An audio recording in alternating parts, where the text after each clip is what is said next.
There are different reasons why we make what we make, whether it be an item we intend to sell, an item that we want to gift to somebody special in our lives, or just an item we want to keep for ourselves. Well, this project right here is my absolute favorite type. I'm going to make a sign out of this piece of oak to commemorate a wedding day. This couple is very special to me. They are near and dear to my heart. So I figured the perfect gift is something personal from me to them. So stick around.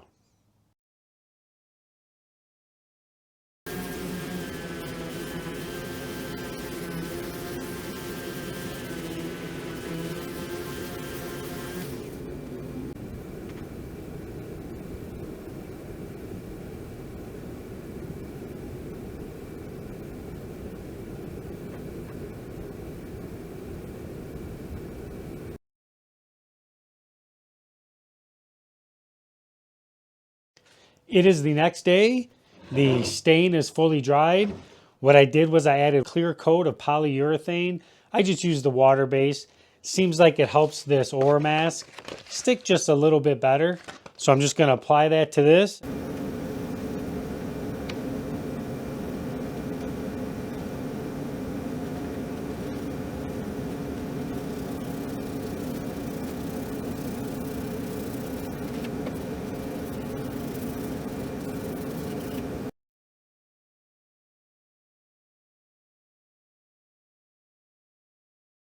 Now that you've got your Oramask correctly applied, a quick tip is you flip this over and you want to cut off all this excess.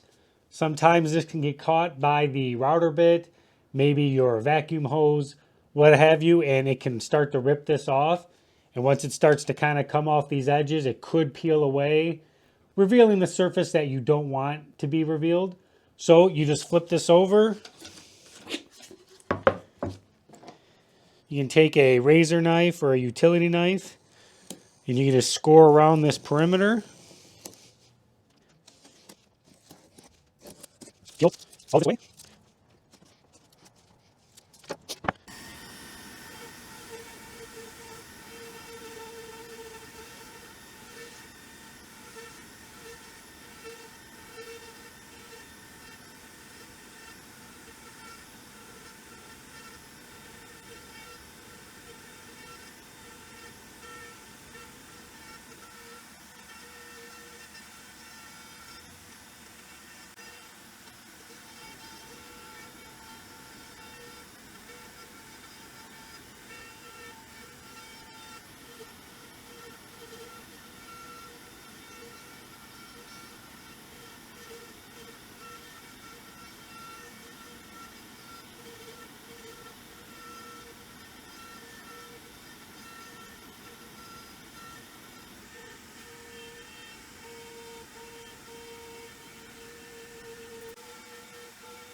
Before I pull this off, I figured I'd show you a close-up.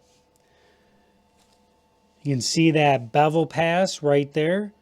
Gives that a real nice profile from the side. These 60-degree V-bits do an incredible job. You can see how clean that is. All the letters are real clean. That Oramask is actually just peeling up a little bit, some spots. No big deal. I'm going to take this off the Onefinity and I'm going to clean up the top just a little bit, kind of see what I need to do, get this thing ready for paint, and I'll show you that when I'm ready.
It is the next day.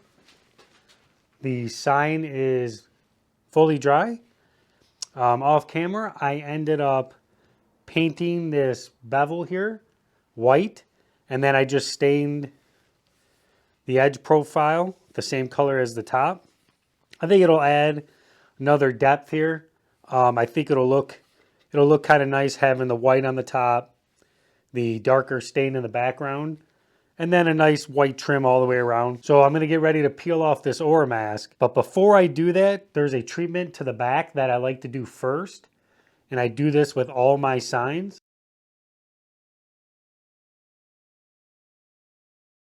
Got the sign flipped over. I've got 2 of these blocks cut. And these are gonna sit roughly about there. And what these are gonna do is they're gonna accomplish 2 different things.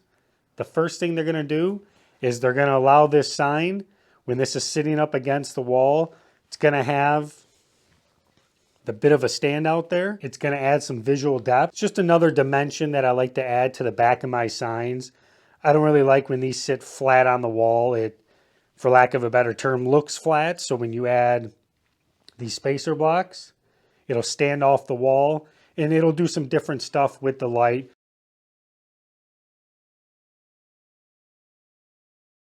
So the second thing these blocks are gonna do, it's gonna help with the cupping of this wood. This wood is a little bit higher here in the center than it is on the outside. So my fingers, if you can see them, this is like an exaggerated version of the cupping. But this block right here, you can see this block wants to kind of rock back and forth. And if you look right there, you can see the gap. It's not touching there. So once I screw this down, I'll put a screw roughly about there and a screw roughly about there. That'll help bring this board back up and hold it flat. And that way it'll stay true forever.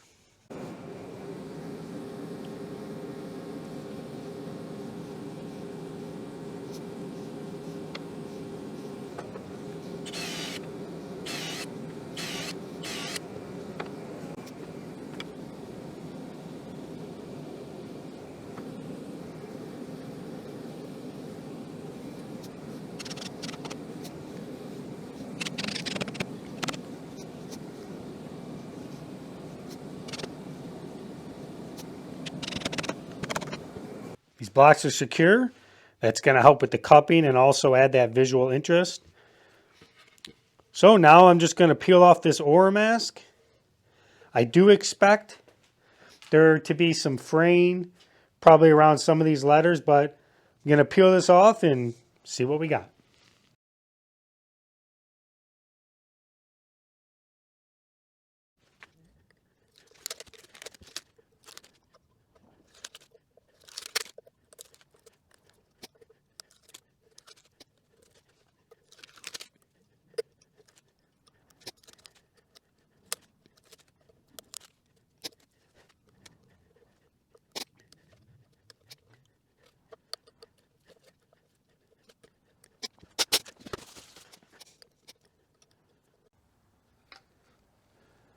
All right, let me show you guys a better view.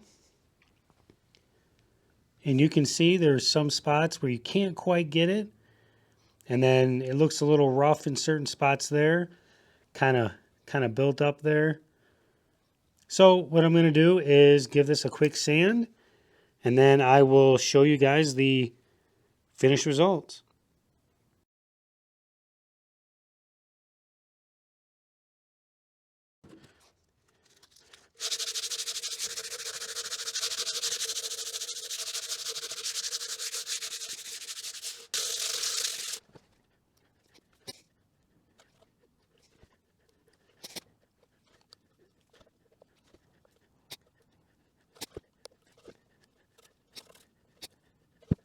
Got this all sanded up. Let me show you guys a close-up. You can see how absolutely clean all those lines are. There are no more fuzzies. And we didn't end up hurting the stain at all because we sprayed it with that clear coat first. So now when I ran through with my sanding block, all I was doing was roughing up that little bit of clear coat, which is fine because I'm going to hit this with a couple of coats of probably a semi-gloss. I did want to show you the back of this sign. I left the center part not stained so that way I can write a note to them. But you stain these sides so that way when it is sitting against the wall, you don't see any of that bare wood. Here it is, the finished sign. You can see how absolutely crisp and clean all of these letters are. There is no bleed through on the top of the stain. There's no gunk buildup between the Oramask and the paint. Everything is super crisp and clean. Adding those spacer blocks to the back not only keep the sign flat, but it adds this nice shadow back there.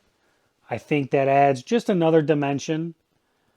When you look at this, you can tell it's not flat against the wall, and I think visually it helps this sign pop and stand out. I'm very happy that I painted this edge profile white. I wasn't exactly sure how that was going to turn out, but I love it. It helps it stand out, again, visually off the wall. So if you guys followed along and you use these tips and tricks, you can get a sign that looks just as great as this. So drop me a comment down below. Let me know what you guys do with your signs. And until next time, take it easy.